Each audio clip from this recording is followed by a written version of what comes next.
Hey everyone, welcome back to Corporate Decoder, the place where we turn corporate mumbo jumbo into plain English. Today, we're diving into a report from Amazon, a company that seems to sell everything from A to Z, but are their financials as all-encompassing as their product range? We'll find out if they are delivering more than just packages to your doorstep.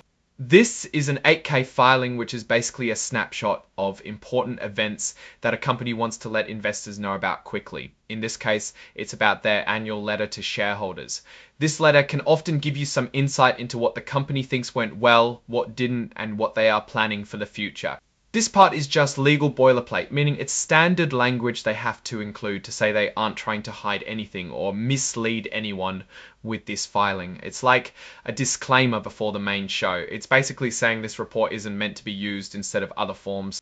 This section simply lists the type of stock Amazon has and where it is traded. It's important for investors to know the trading symbol, which is AMZN, and the exchange, the Nasdaq. It's like knowing where to find your favorite product in a store. This is just a quick note about whether Amazon is considered an emerging growth company. They aren't. This matters because emerging growth companies have different rules and regulations they have to follow. Here they're pointing to two exhibits or attachments.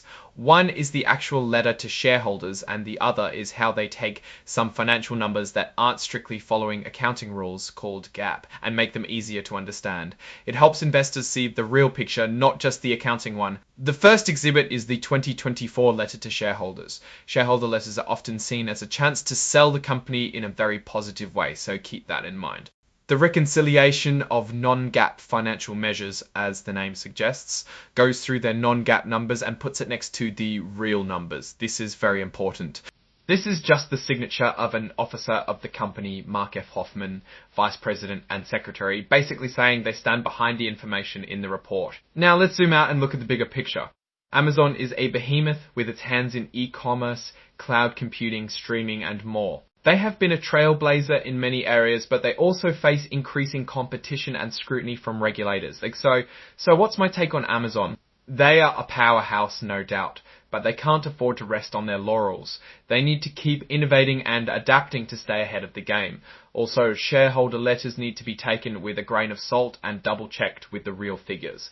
Thanks for watching. If you found this helpful, please hit that like button, leave a comment, and subscribe for more corporate deep dives.